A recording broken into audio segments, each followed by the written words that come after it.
I'm Bree and welcome to Devil's Advocate, the show where our beliefs are determined by the flip of the coin. Today I'm with Craig and we're going to talk about internet censorship. Should the government be able to dictate what we can and can't view on our own computers? Alright, so we're going to flip this coin? We're going to flip the coin? Okay. Let's stick with that one. Alright, so heads is pro-government censorship. Yep, tails is get out of my computer. Get out of my computer. Well, I'm pro-government censorship, and I'll tell you why. Okay. The children. The children. Won't someone please think of the children? Won't somebody please think of the children? Well, okay, so the reason that we're making this video is because in Australia, Pirate Bay has been blocked. We can no longer access that site. You know why they call it the Pirate Bay? Because fun people like Captain Jack Sparrow go and have harmless shenanigans there. Completely harmless shenanigans. The Pirate Bay is, obviously, it's a torrent website where people can upload files. Legal files, yes, they can use legal files, and I'm going to take that argument away from you because no one really uses the Pirate Bay to download those legal files. But, Craig... Yes.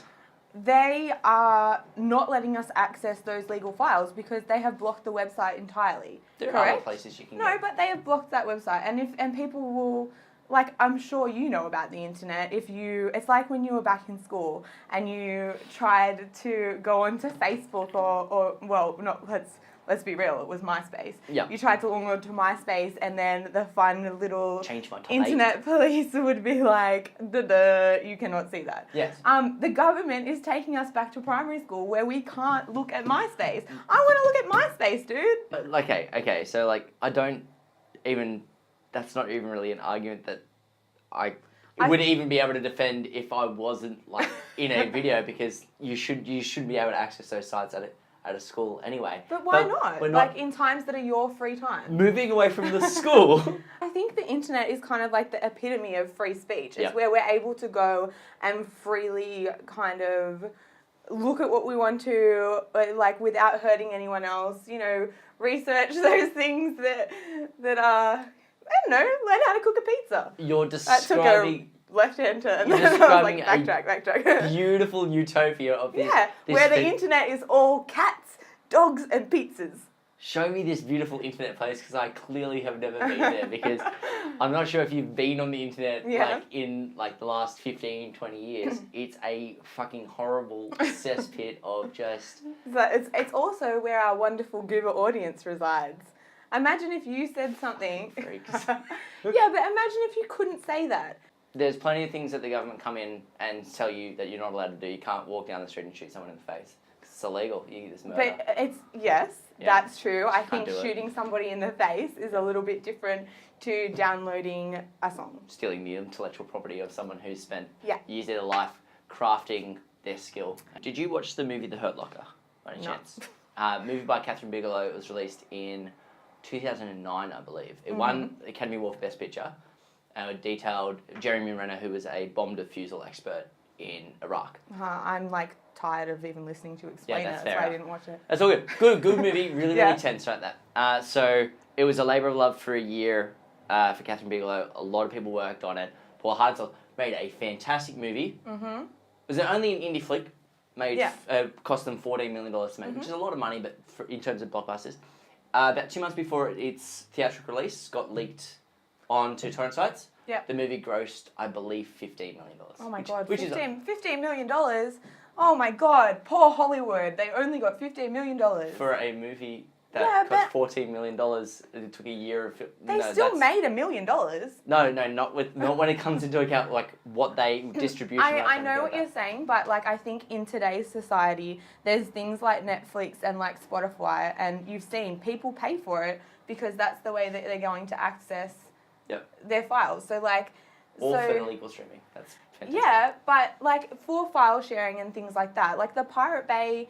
You said it's not only for illegal things, and I think people should be made accountable for their illegal. So you think the content hosters, the people who upload the files of illegal items, copyrighted items, games programs, all that sort of stuff.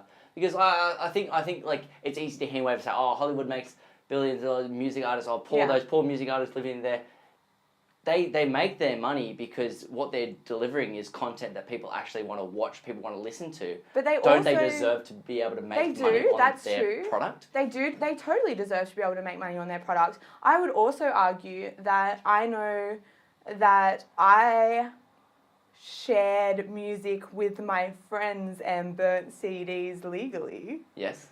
And that's how I got interested in a lot of bands. And then I bought their CDs because I really enjoyed it. I bought their T-shirts, their merchandise. I went and saw their concerts because that's how I discovered them. I'm not going to go and invest my time and money into buying a CD that I might not like. I think one of the best things about the internet is that it's a global space. Yep. And that it allows us to feel closer to people that are on the other side of the world, right? So we don't get things from America. Like, we have to wait. If we had the intention of watching something on TV or buying it, we just don't have that option a lot of the time in Australia. We don't usually get content at the same time as America. Netflix has been great because we get some things at the same time as other countries. But, for licensing reasons or for whatever, we don't have access to that content. So, because we can use the internet to see, Facebook, to see memes, to see spoilers of shows that we haven't watched, it means that we are now, we can be a year, months behind the rest of the world because our government has dictated that we can't get these things. It's not necessarily the government that's dictating it, it's a legal issue. So would the government then be at fault? If for instance, there was, I'm going to use a different analogy because I know that downloading a copy of a movie is not the same as stealing the movie from someone else. It's those awesome things you see on DVDs, yeah. You wouldn't steal a car. Man, these anti-piracy ads are getting really mean. But I would for sure copy a car. That would be fantastic because that person has their original car. But if, for instance, someone had the ability to clone your bank account and then move whatever millions of dollars you have in your bank account into their account, and then they could spend that, would that be illegal? Should that be illegal? Should the government be able to step in and say, well, you should be able to copy that and then use that as your life? It. Yeah. I mean, I guess it's the same thing. People do it all the time. We do it with those streaming sites. You do it with Netflix. You do it with Spotify. One person has the account and you share the love around. I don't know. A lot of the games on PlayStation, perhaps. A lot of the time they allow that. They build that into the system. And I think they're really positive steps to take. Yep. Not saying you can't access this site. There's a lot of sites you can't access online, Yeah, I know. For very good reasons. I feel like, where does it stop? They've started with this site. Where are they going to stop? I don't think it falls on the government to dictate what we can and can't see. I just don't. I personally would think that would be the role of a government, is to be able to dictate the laws and say, well, this is illegal. Because I'm not sure if you're going to the Pirate Bay to download legally uploaded material, but I think it's, if not the government, whose job is it to say this is an illegal hosting website, perhaps we should either shut it down or reroute it or anything like that. And you said, that it won't have an impact because people will just find another way around it. The large majority, I wouldn't say the large majority, sorry, a large portion of the torrenting sites, as technology is becoming more open to everyone, it's the older generation. They know one website. They don't know how to track down torrents. If the Pirate Bay goes, they'll be like, okay, well then I'll wait till Johnny comes home for Christmas and he can show me another one or something like that. So if it stops a significant stream of people conducting illegal activities, I think that's definitely within the wheelhouse of the government.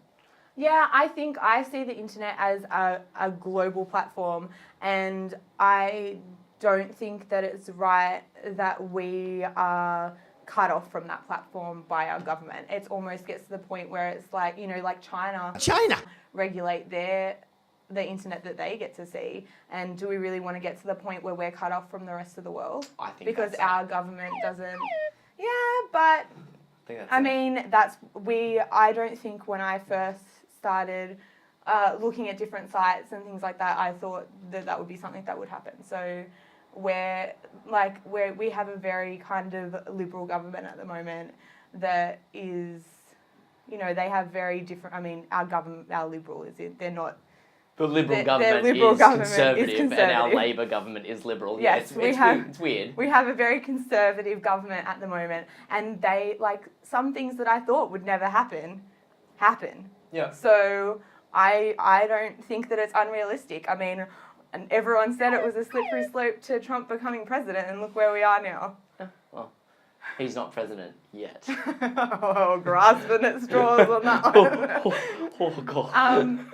Yeah, I mean, who better to reflect on this issue than the internet? Yeah. Why don't you let us know what you think about sites being blocked? I think torrenting illegal things is morally incorrect, but people just really want to do it. Yeah. And I think that's what it comes down to. It's like, well, I get that my actions are hurting. Yeah.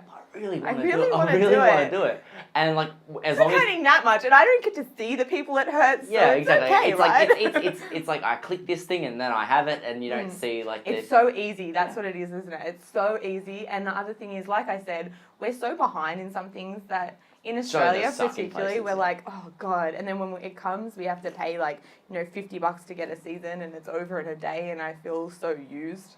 I'm like, I waited all this time for you, and now it's over. What do you think? Yeah, tell us what you think. We have, I messed this up last time in my other video. We have Facebook.